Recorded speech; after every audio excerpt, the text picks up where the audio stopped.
Todo empezó con una risa. Una risa que no era para mí. Eran las 11 de la noche de un miércoles cualquiera y yo estaba en casa de mi cuñado, ayudándole a montar una estantería. Nada raro, ¿vale? Nos juntamos a veces para hacer bricolaje y tomarnos unas cervezas. Hasta ahí, todo normal. Lo que no era normal era oír, desde el pasillo, la risa de mi mujer, saliendo del dormitorio de otro tío. Sí, como lo oyes. Estábamos en el piso de arriba, y la puerta del dormitorio estaba entreabierta. Yo iba camino al baño, y al pasar, escuché su voz. Clara. Mi mujer.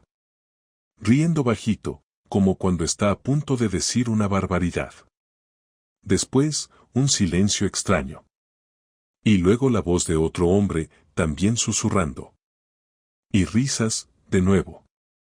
Esa risa que yo conocía tan bien. La risa que ponía cuando estaba coqueteando. Lo primero que pensé fue, imposible. ¿Clara? ¿Aquí? ¿En casa de su hermana? ¿A esta hora? Ella me había dicho que estaba con unas compañeras de trabajo tomando algo por el centro. Que no me esperase despierto. Pero estaba aquí. Y no sola. Me quedé congelado.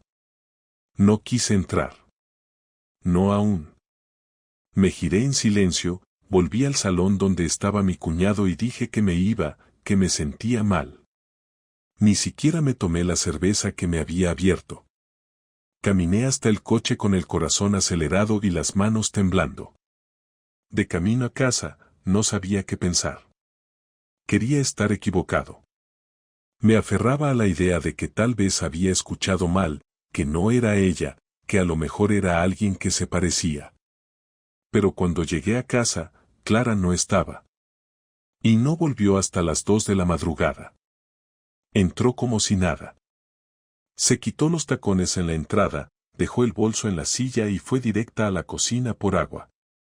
Yo estaba en el sofá, sin la tele puesta, mirándola. Me saludó con un beso en la mejilla, uno rápido, casi automático. ¿Qué tal tu noche? Le pregunté sin levantar la voz. Bien. Marta tenía un mal día y nos quedamos más rato hablando, me respondió, sin pestañear. La miré durante unos segundos. Si estaba mintiendo, lo hacía con una tranquilidad que me heló la sangre. No temblaba. No se le notaba nerviosa. Había perfeccionado el acto. Y eso dolía más que cualquier sospecha. Esa noche no dormí. En mi cabeza, todo se desmoronaba. No por lo que escuché, sino por cómo ella me miró cuando mintió. Con esa calma. Esa seguridad. Como si supiera que yo no iba a hacer nada, que iba a tragarme todo como siempre. Como un idiota. Pero esta vez no.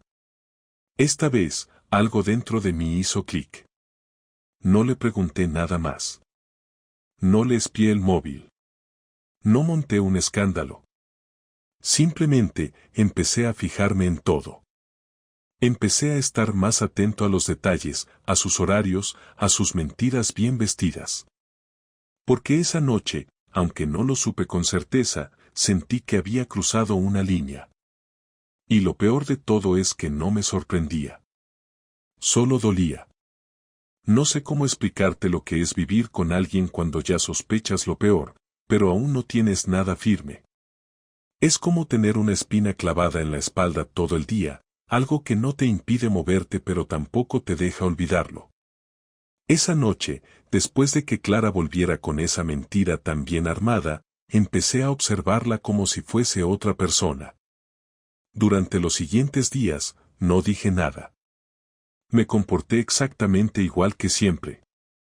Me levantaba temprano, desayunábamos juntos, salía a trabajar, le mandaba mensajes normales durante el día, volvía a casa, cenábamos, y luego cada uno se metía en su mundo, ella con su serie, yo con alguna tontería en el móvil.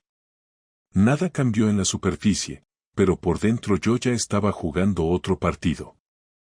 No soy detective ni tengo experiencia con estas cosas, pero no hace falta ser muy listo para notar las costuras de una mentira mal cosida. Lo primero que hice fue comprobar si esa noche que dijo que había estado con Marta, realmente Marta había salido. Usé la vía más sencilla, WhatsApp. A Marta no la soporto demasiado, pero no es mala persona, y tenemos cierta confianza. Le escribí al día siguiente, como quien no quiere la cosa, y le dije que Clara había llegado algo tarde y que esperaba que ella estuviera bien, que la noté rara. Su respuesta fue rápida: ¿Clara? Yo no la vi anoche, Sergio, creo que dijo que salía con unas compañeras del trabajo, ¿no? Ahí ya supe que no había escuchado mal. No era mi imaginación. No era paranoia. Clara me mintió y además lo hizo con la naturalidad de quien lleva haciéndolo mucho tiempo. Esa tarde no volví directo a casa. Me quedé una hora más en el coche, en el aparcamiento del Carrefour, con el motor apagado, sin música, sin pensar en nada concreto. No estaba enfadado, tampoco triste todavía. Estaba en un punto intermedio, como flotando. Me dolía la cabeza de tanto apretar la mandíbula. No sabía si quería descubrir todo de golpe o si prefería seguir jugando al marido ciego. Pero lo que sí sabía era que si iba a mover ficha, tenía que hacerlo bien. Sin dramas, sin pelear todavía, sin dejar que se notara. A partir de ahí empecé a revisar su rutina, sus excusas, sus salidas. Clara tenía costumbre de salir sola un par de veces por semana desde hacía unos meses, decía que eran cenas de compañeros, despedidas de interinos, formaciones con copas, incluso cenas de madres de alumnos. Yo siempre lo acepté, no soy celoso, nunca lo fui, y tampoco era de esos que están encima del otro controlando cada movimiento. Pero cuando lo miras desde otro ángulo, todo encaja distinto. El vestido que usaba solo en Navidades, el perfume caro que se puso cuando supuestamente iba a una cena informal, las duchas al llegar a casa a horas que antes solo dedicábamos a dormir. Todo empezó a sumar. El verdadero golpe llegó una semana después. Clara me dijo que el jueves tenía un curso por la tarde y que después se quedaban a tomar algo. Supuestamente era una jornada de formación organizada por el ayuntamiento, de esas que ella dice que son obligatorias. Le pregunté dónde era. Me dio un nombre de hotel que me sonaba. Hotel Cataluña, en la Avenida América. No le di más vueltas delante de ella, solo asentí y le deseé suerte. Al día siguiente, salí del trabajo antes de lo habitual. Me inventé que había habido un apagón en la fábrica y que nos mandaron a casa. A las 6:30 estaba ya frente al hotel. Me senté en una terraza justo enfrente con una Coca-Cola que no tenía intención de beber. Observé la entrada como si estuviera esperando a alguien. En el fondo lo hacía. Clara llegó a las 7:05. La reconocí desde el primer paso. Pelo suelto, ese abrigo rojo que solo saca en ocasiones especiales, y tacones. Caminaba sola, con el móvil en la mano. Entró al hotel sin mirar hacia los lados. Esperé. 10 minutos después, otro tipo apareció. No lo conocía, no era ningún compañero del trabajo que me sonara, no era nadie que pudiera identificar. Pero lo reconocí igual, por la forma en que entró. Lo hizo como quien ya sabe a qué va. Sin dudar, sin esperar a nadie. El portero ni lo miró. Lo dejó pasar directo. No llevaban maleta, ni papeles, ni carpetas. No eran conferenciantes ni asistentes a ningún curso. Esperé una hora. Me costaba respirar. No por ansiedad, sino porque todo estaba encajando demasiado rápido. A las 8:15, el tipo salió. Solo. Sin abrigo. Se metió en un taxi. No lo seguí. No tenía sentido. A las 8:30 salió Clara. El pelo recogido en una coleta improvisada, el maquillaje más tenue y una mirada diferente. No de culpa, no de miedo. Salió como si nada. Cogió el metro. La seguí a pie durante un par de estaciones hasta que me di cuenta de que era una gilipollez. Me fui directo a casa. No le dije nada esa noche. Volvió a casa, se duchó, me dio un beso, y cenó como si todo estuviera normal. Yo no tenía hambre. Me metí en la habitación, fingí que estaba con el portátil y me puse a escribir lo que había visto, detalle por detalle. Me lo apunté todo. No para usarlo como prueba, sino para no olvidar ningún gesto, ningún dato. Sabía que cuando todo esto estallara, tendría que recordar cada momento. Cada mentira. Esa noche dormimos juntos. Me abrazó por detrás, como hacía mucho tiempo no hacía. Supongo que en su cabeza, ya habiéndome traicionado, se sentía más libre para fingir afecto. O quizás era solo culpa. No lo sé. Lo que sé es que cerré los ojos y me juré que no iba a dejar que esto pasara sin consecuencias. No por venganza todavía. No por odio. Solo por respeto a mí mismo. Porque me niego a ser el tipo que lo ve todo, lo sabe todo y aún así no hace nada. Esa fue la noche en que ya no quedó ninguna duda. No hacía falta ver fotos, ni mensajes, ni escuchar confesiones. Mi mujer estaba con otro. Me lo había negado a la cara, con total tranquilidad. Y eso fue lo que más me jodió. No que me engañara, sino que creyera que yo no iba a enterarme. O peor, que aunque me enterara, me iba a quedar callado. Durante los 2 días siguientes no hablé del tema con nadie, no quería escuchar consejos vacíos ni opiniones de bar sobre lo que debía hacer o no hacer, prefería mantener la calma y pensar bien cómo enfrentarla, porque después de tantos años juntos no iba a dejar que todo terminara en un grito, un portazo y un vete a la mierda. Quería que se diera cuenta de lo que había hecho y de que yo no era el tipo de hombre que se traga una mentira sin masticarla. El viernes, mientras ella estaba en el trabajo, preparé la casa de una forma que me sirviera para observar cómo reaccionaba. Quité los adornos de encima del aparador, guardé las fotos de nosotros en el salón y dejé solo una, la del día de nuestra boda, en el centro de la mesa. No era un gesto teatral, era una forma de ponerla frente a su propia imagen. Quería verla entrar, mirarla a los ojos y que no tuviera escapatoria. Llegó sobre las 7:30 de la tarde, como siempre, y desde que abrió la puerta supe que algo iba a pasar. Se notaba en su forma de caminar, en cómo intentaba sonar alegre, en cómo evitó mirarme directamente cuando me saludó. Llevaba una bolsa del supermercado con vino y una bandeja de sushi, como si quisiera simular normalidad. Me dijo que había pensado en cenar algo diferente, que no tenía ganas de cocinar, y lo dejó todo sobre la encimera. Me acerqué despacio y le dije que me parecía bien, pero que antes de cenar necesitábamos hablar. Se giró lentamente y me miró con esa expresión que mezcla sorpresa con miedo, como si ya supiera que la conversación iba a ser desagradable. Le señalé el sofá y le pedí que se sentara.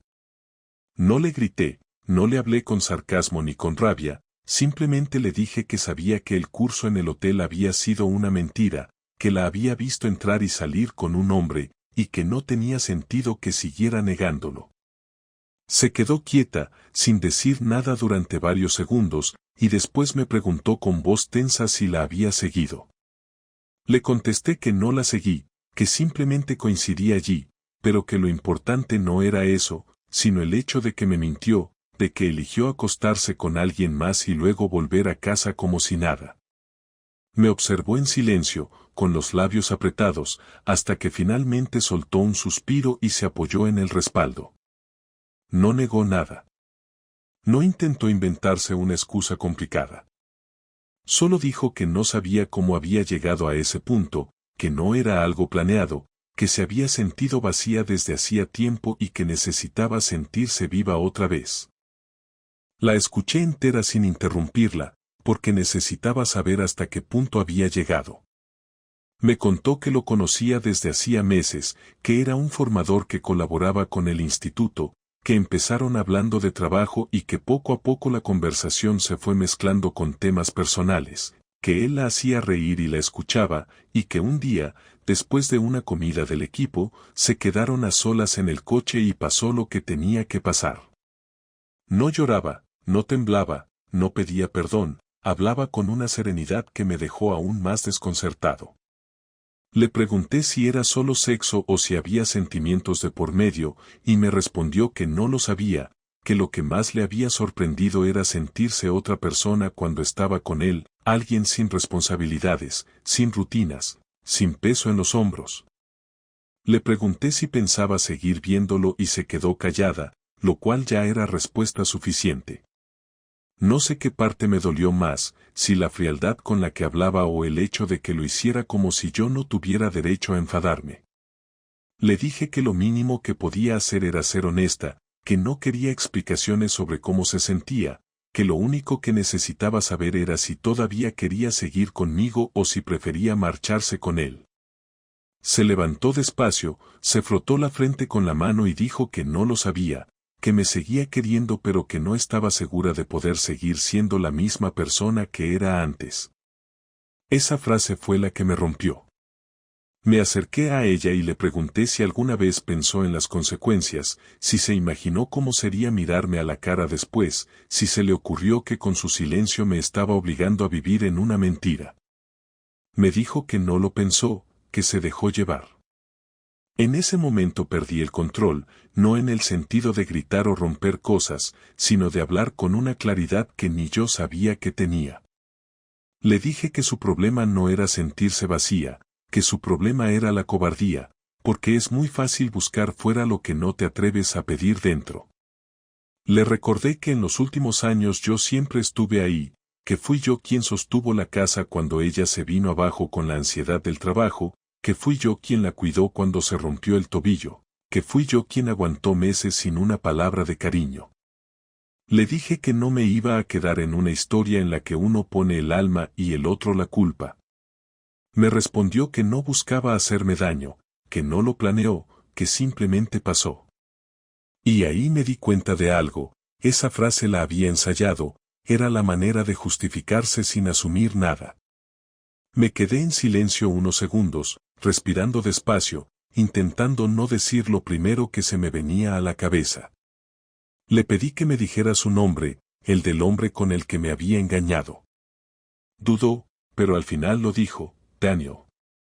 Y cuando lo escuché confirmé que era el mismo nombre que vi en aquella notificación semanas atrás, aunque en aquel momento no quise creerlo. Me contó que lo veía cada cierto tiempo, siempre en sitios discretos, que no sabía cómo terminarlo, que había intentado distanciarse pero él insistía y ella cedía. Me reí, no por humor sino por impotencia. Le dije que no hacía falta que siguiera justificando lo injustificable, que si realmente quería dejarlo podría haberlo hecho, pero que prefirió mantener las dos vidas, la que le daba seguridad y la que le daba excitación. Me miró con una mezcla de rabia y vergüenza, y por primera vez en toda la noche se echó a llorar. El llanto no me conmovió. Era demasiado tarde.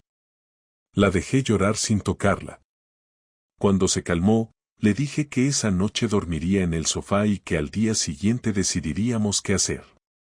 No era una amenaza ni una estrategia, era simplemente lo que sentía. Ella sintió, se levantó y se encerró en el baño. Escuché el agua de la ducha y el ruido de los azulejos al cerrarse la puerta. Me quedé sentado en el sofá, con la luz del salón apagada, sin ganas de pensar ni de moverme. No quería venganza, ni explicaciones, ni reconciliaciones improvisadas, quería entender cómo alguien puede llegar a mirar a la persona con la que comparte la vida y seguir mintiéndole sabiendo que cada palabra pesa. A la mañana siguiente, cuando me desperté, ella estaba en la cocina preparando café. No había dormido mucho, se le notaban las ojeras. Me ofreció una taza y la acepté, aunque apenas la probé. Me dijo que había pensado toda la noche y que necesitaba aclararse, que no quería tomar decisiones precipitadas. Le respondí que ya había tomado decisiones precipitadas cuando se metió en una habitación de hotel con otro, que ahora lo único que quedaba eran las consecuencias. Se le llenaron los ojos de lágrimas otra vez, pero no lloró. Le dije que no la iba a echar, que tenía unos días para decidir si quería intentar recomponer algo o marcharse. Le dejé claro que si se quedaba, sería para hablarlo todo con la verdad por delante, sin medias tintas, sin omitir nada. Durante el fin de semana apenas cruzamos palabras. Ella salía al balcón a fumar, algo que hacía años no hacía, y yo aprovechaba para salir a caminar. A veces nos cruzábamos en el pasillo y fingíamos que no sabíamos qué decir. El domingo por la noche, antes de dormir, entró en la habitación y me dijo que quería contarme todo con detalle, que necesitaba descargarlo, que si iba a quedarse debía hacerlo limpiamente. Me senté en la cama y la escuché. Me habló de cada encuentro, de cómo comenzó, de las veces que lo había visto, de las mentiras que me dijo, de las excusas que inventó. No dejó nada fuera. Cuando terminó, no quedaba nada que imaginar. No hubo gritos, ni insultos, ni golpes. Solo un silencio tan espeso que parecía llenar el aire. Le dije que ya no había nada que pudiera reparar el daño, pero que al menos ahora sabía la verdad. Ella sintió, se tumbó en la cama de espaldas a mí y yo me quedé despierto mirando el techo. No era rabia lo que sentía, era otra cosa, algo más seco, como si me hubieran quitado una parte que no se recupera. Pensé en todo lo que habíamos construido, en las risas, en los viajes, en las noches normales en las que todo parecía estar bien, y me di cuenta de que en realidad ya no existía nada de eso, solo el recuerdo de lo que fue. Al día siguiente me levanté temprano y me fui a trabajar sin despedirme. Mientras conducía, me repetía que ahora venía lo más difícil, decidir qué iba a hacer con todo lo que sabía y con la persona que había sido hasta ese momento. Porque una cosa era descubrir la traición y otra muy distinta era vivir con ella sin dejar que te consuma. No sabía cuándo exactamente había empezado a pensar en la venganza, pero ahora que todo estaba sobre la mesa, que Clara me había contado hasta el último detalle como si eso tuviera algún valor después de haberse acostado con ese tío durante meses, empecé a sentir algo distinto a la rabia o la tristeza. Era una especie de energía fría, como si algo dentro de mí se hubiera encendido y me estuviera empujando a actuar, no con violencia ni locura, sino con claridad, con una estrategia. Durante los días siguientes, me comporté como si estuviera intentando perdonarla, como si me estuviera planteando reconstruir algo, pero por dentro lo único que hacía era observar, planear, calcular. No estaba interesado en reconstruir nada, no después de ver con qué naturalidad había mentido durante tanto tiempo. Lo que quería era que sintiera un poco de la humillación que yo había tenido que tragarme mientras ella se vestía para irse con otro y luego volvía a mi cama como si nada. No se trataba de gritarle ni de echarla de casa, eso sería demasiado fácil, y francamente, demasiado barato para todo el desgaste emocional que me había generado. Yo necesitaba que el golpe fuera más profundo. El lunes por la tarde empecé con lo más básico, cambié la clave del Wi-Fi y no se la di. No dijo nada al principio, pensaría que era un error técnico, pero a los 2 días empezó a preguntar. Le dije que estaba teniendo problemas con el router y que estaba usando los datos del móvil. Me miró raro, pero no insistió. Luego empecé a revisar las cuentas conjuntas que teníamos. Cancelé una tarjeta adicional suya que apenas usaba y transferí parte del dinero a una cuenta personal que tenía desde antes del matrimonio y que nunca habíamos utilizado. Lo hice poco a poco, con cuidado, sin mover grandes cantidades que levantaran sospechas. Al mismo tiempo, recopilé todo lo que necesitaba sobre la relación, los días en que me mintió, las fechas de los cursos falsos, los nombres de los hoteles, incluso las conversaciones que pude conseguir del ordenador porque no había cerrado la sesión de su correo personal en una ocasión. No descargué nada, solo hice capturas, las guardé en una carpeta que subí a una nube privada con contraseña. Después de tantos años juntos, sabía perfectamente cómo moverme sin que ella notara nada. También hablé con un abogado. No le dije que quería divorciarme ya, simplemente le planteé la situación como una consulta. Quería saber mis opciones legales, cómo quedarían las cosas si decidía separarme, qué pasos debía dar, qué debía evitar, y sobre todo, cómo podía proteger mis bienes. No tenemos hijos, pero sí una casa en común y algunas inversiones que ella ni siquiera sabe que existen, porque están a mi nombre. El abogado fue claro, si podía demostrar infidelidad con pruebas suficientes, podía negociar el divorcio desde una posición de ventaja y aunque legalmente no siempre se traducía en beneficios materiales, psicológicamente sí. Me recomendó no actuar de forma impulsiva, no contar nada, no moverme hasta tenerlo todo listo.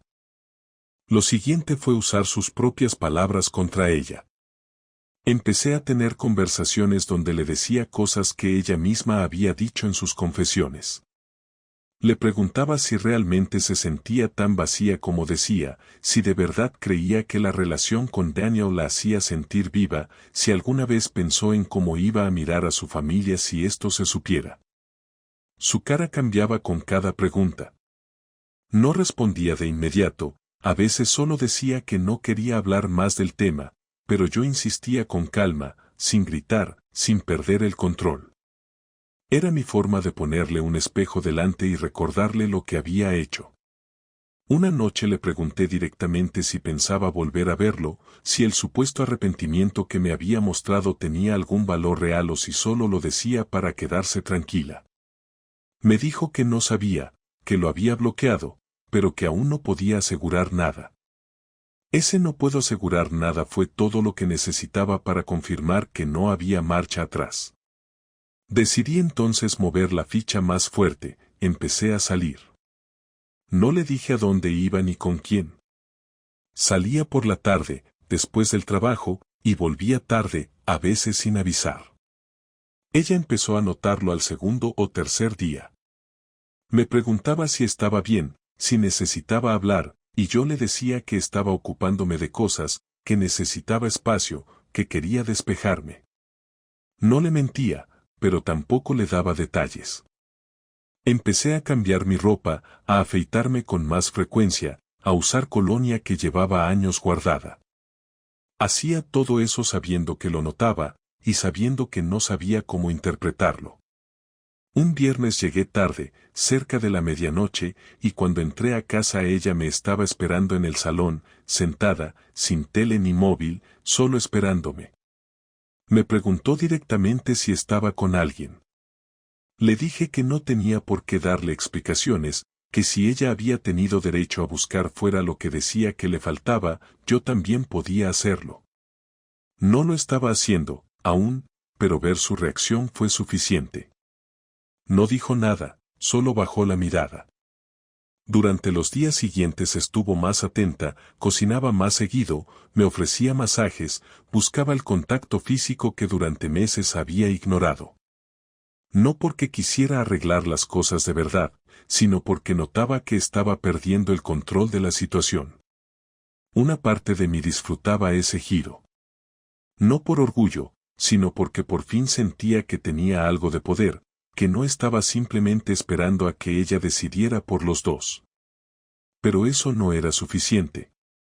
Lo que necesitaba era que sintiera, aunque fuera por un instante, la sensación de ser prescindible. Así que hablé con Marta, su hermana. Me costó tragarme el orgullo, pero sabía que ella no la iba a defender si le contaba todo. Nos citamos en una cafetería, y sin rodeos le solté todo. Le conté quién era Daniel, cómo me había enterado, cómo Clara me mintió durante meses, cómo me lo confesó todo sin una sola lágrima real. Le enseñé las pruebas. Marta se quedó helada. No era sorpresa total, porque siempre había sospechado que algo raro pasaba, pero no se esperaba ese nivel de detalle. Le pedí que no dijera nada aún, que solo quería que estuviera al tanto de todo en caso de que la situación estallara. Me agradeció la confianza y me dijo que contara con ella para lo que necesitara.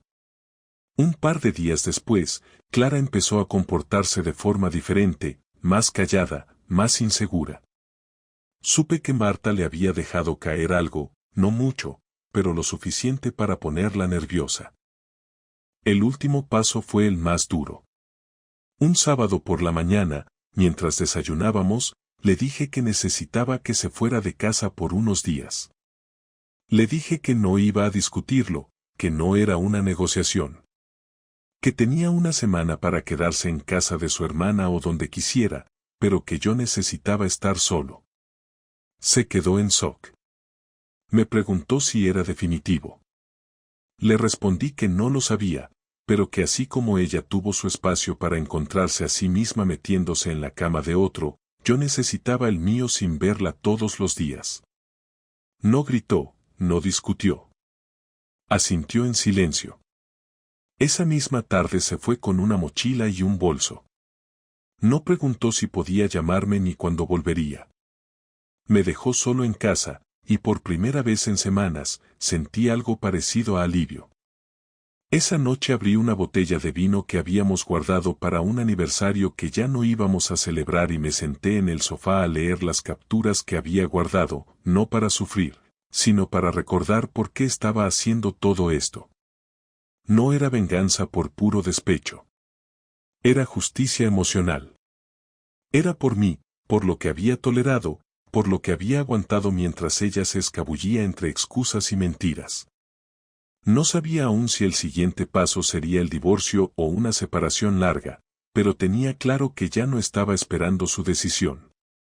Clara estuvo fuera de casa 7 días exactos, ni uno más ni uno menos. No preguntó cuándo podía volver, tampoco insistió mientras estuvo fuera. Me mandó un mensaje al tercer día diciendo que no quería molestar, que entendía que necesitaba espacio, que cuando estuviera listo, podíamos hablar. No respondí. Quería ese silencio. Lo necesitaba. Fueron días raros. No porque la echara de menos, sino porque por primera vez en mucho tiempo me sentí tranquilo en mi propia casa.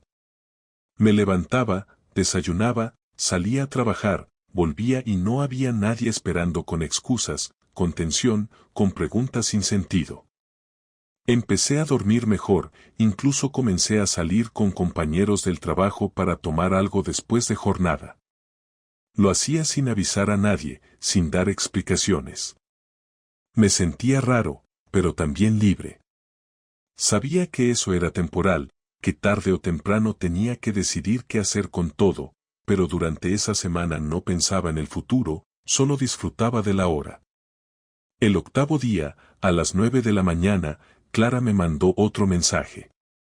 Me dijo que necesitaba venir a recoger unas cosas y que le gustaría hablar, que no iba a presionarme, que solo quería cerrar esta etapa con claridad, fuese cual fuese la decisión. Le respondí con un simple ven a las 7. No era una invitación, era una instrucción. Pasé todo el día repasando lo que quería decirle, no para tener un discurso, sino para no dejarme llevar por emociones. No quería una discusión, tampoco una reconciliación forzada. Solo quería decir lo que sentía con la misma frialdad con la que ella me había hablado aquella noche en que me confesó todo. A las 7 en punto tocó el timbre. Cuando abrí, vi a alguien diferente. No era la Clara de siempre. Estaba más delgada, más seria, llevaba el pelo recogido como cuando trabajaba con niños pequeños y usaba esa ropa neutra que solo se ponía cuando estaba incómoda con su cuerpo. Entró en silencio, me saludó con un gesto de cabeza y me preguntó si podía sentarse. Le dije que sí. Se sentó en el sofá, al borde, con las manos entrelazadas. Yo me quedé de pie, apoyado en la pared del comedor, a unos metros. Me dijo que había estado pensando mucho, que había hablado con Marta y que sabía que yo había estado recopilando información, que había hablado con un abogado, que estaba dolido y con razón. Dijo que no venía a defenderse, que no tenía argumentos.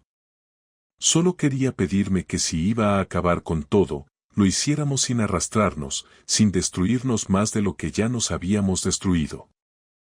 Le respondí que no estaba buscando destruir a nadie, que lo que había hecho esa semana no era venganza, era necesidad.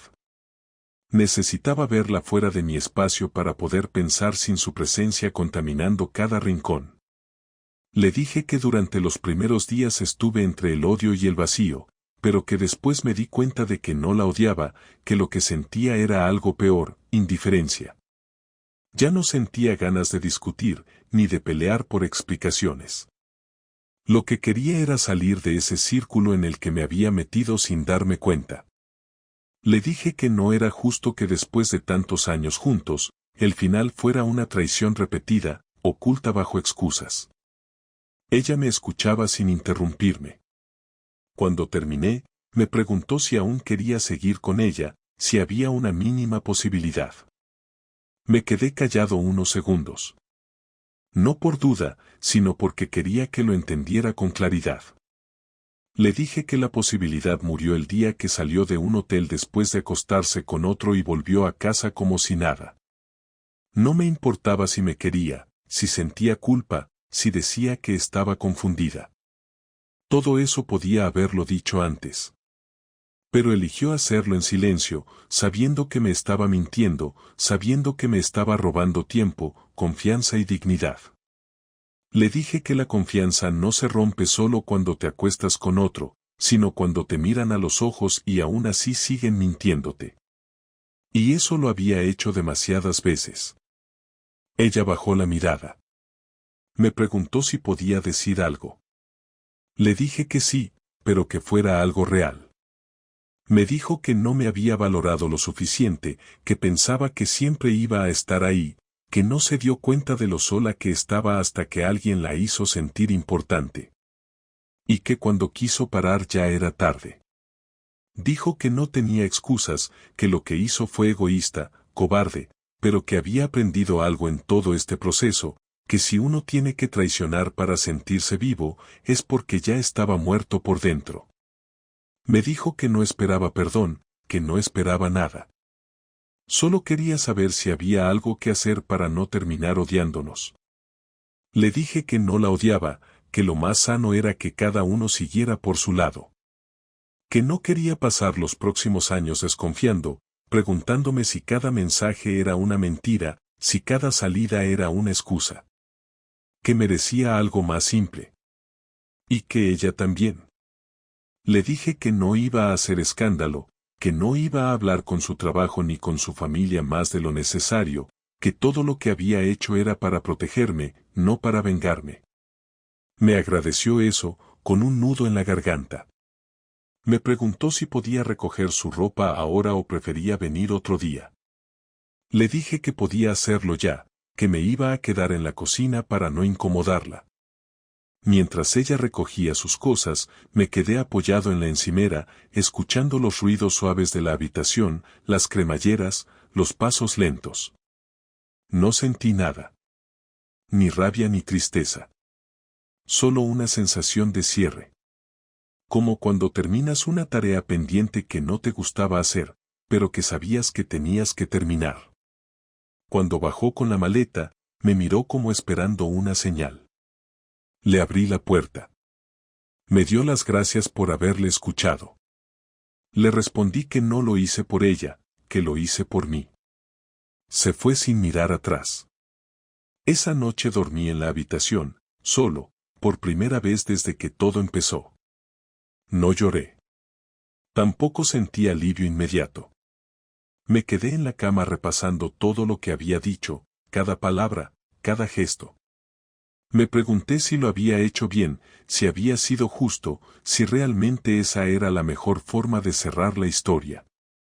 Pero al mismo tiempo, sabía que no había más caminos. Ya no se trataba de amor, ni de venganza, ni de orgullo. Se trataba de respeto. Y eso se había perdido hacía mucho tiempo.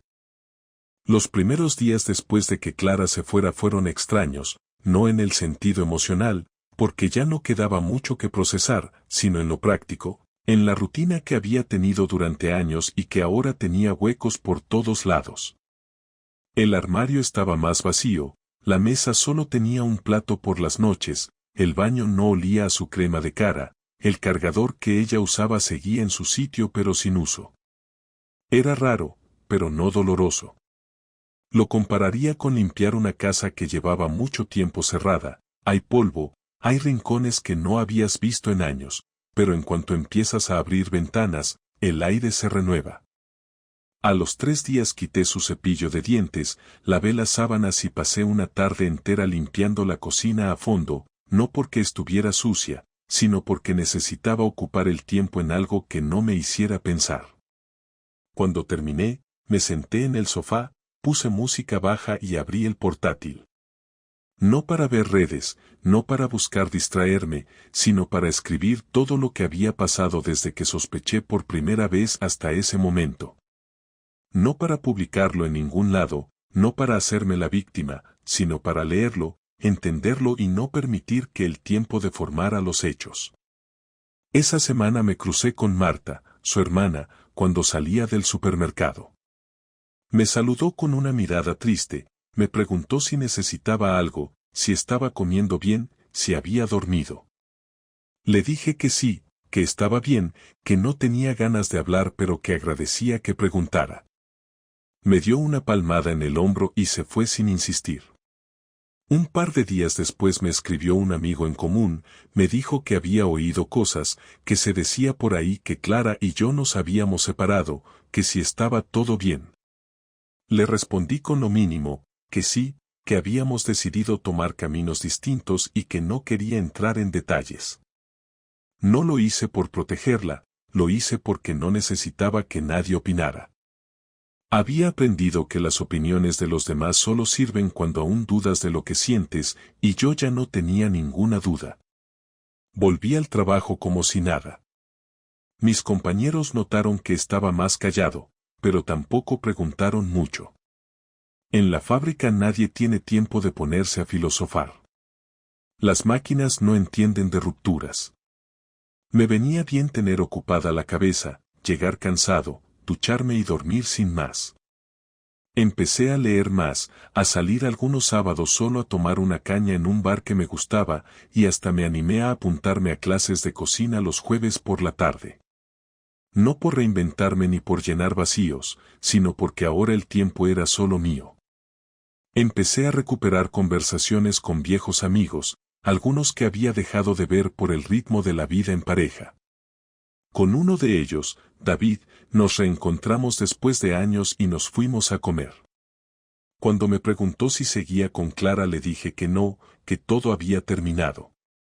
No hizo más preguntas, simplemente pidió 2 cervezas más y me contó que su ex se había ido con un compañero del trabajo hacía 3 años. Nos reímos un poco, no de lo ocurrido, sino de lo parecidos que son todos estos finales, aunque uno crea que es el único. Un domingo por la tarde Clara me mandó un mensaje. Decía que había estado pensando mucho, que no me escribía para incomodarme, solo para pedirme que cuando sintiera que era buen momento, nos viéramos por última vez para cerrar el tema legal y hablar de los detalles del piso, las cuentas y lo que había que firmar. Le respondí que sí, que cuando volviera de un viaje de trabajo que tenía la semana siguiente podíamos vernos y cerrar todo. No hubo más intercambio.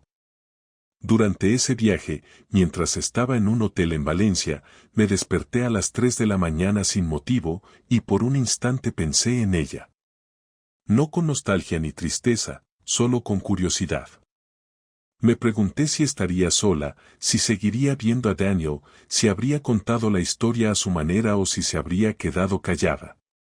Me volví a dormir sin necesidad de respuesta. Era la primera vez que pensaba en ella y no sentía absolutamente nada. A la vuelta, nos encontramos en una cafetería del centro. Fue una reunión corta, tranquila. Clara llevaba una carpeta con los papeles que había preparado su abogado, yo llevé los míos. Firmamos lo necesario, discutimos sin tensión los temas de dinero, acordamos vender el piso y dividir lo obtenido. Fue todo tan frío que por un momento me pareció estar cerrando un negocio, no una relación de más de 10 años. Cuando terminamos, se quedó un rato sentada, mirándome, como si esperara que dijera algo más. Me preguntó si estaba bien. Le dije que sí. Me preguntó si había conocido a alguien. Le respondí que no, que estaba bien solo, que necesitaba ese tiempo. Me dijo que me veía distinto, más tranquilo, más firme. Le respondí que a veces perderlo todo te hace recuperar partes que ni sabías que habías dejado. No contestó. Se levantó, me dio la mano. No hubo besos, no hubo abrazos. Salió del local y no la seguí con la mirada. No hacía falta. Volví a casa y abrí una cerveza. Me senté en el balcón, cosa que no hacía desde el primer año en que nos mudamos juntos. Observé la calle, los coches, la gente, el ruido normal de un lunes cualquiera. No sentía que algo faltara. Tampoco que algo comenzara. Solo estaba yo, en paz. Pensé en todo lo que había pasado, las mentiras, la confesión, la reacción, la distancia, la venganza calculada, la conversación final. No cambiaba nada de lo que hice. Lo volvería a hacer todo igual. No porque estuviera orgulloso de cada paso, sino porque era lo que necesitaba para llegar a este punto. No necesité terapia, ni retiros, ni frases de autoayuda. Solo necesitaba mirar lo que tenía delante sin maquillar nada. Ahora cuando alguien me pregunta por Clara, simplemente digo que ya no estamos juntos. Si insisten, les digo que a veces uno se da cuenta tarde de que estuvo compartiendo la vida con alguien que no te quería tanto como decía. Que cuando eso pasa, hay que soltar antes de que te conviertas en alguien que ni tú reconoces. Me preguntan si fue duro. Les digo que sí, pero que hay cosas peores. Como quedarte en un sitio donde ya no te respetan. Me preguntan si estoy mejor. Les digo que no se trata de estar mejor, se trata de estar bien con uno mismo. Y eso, ahora, por fin, lo tengo claro. No tengo planes grandiosos, no estoy buscando rehacer mi vida con prisa, no me he metido en aplicaciones ni me he apuntado a gimnasios para conocer gente. Simplemente vivo. Me levanto, trabajo, como, camino, escucho música, hablo con amigos, y a veces, en noches tranquilas, escribo lo que pasó. No para guardarlo, no para recordarlo, sino para no olvidarme nunca de lo que me costó recuperar el respeto propio. Porque eso, al final, es lo único que nadie debería quitarnos. Ni siquiera alguien a quien llegaste a amar.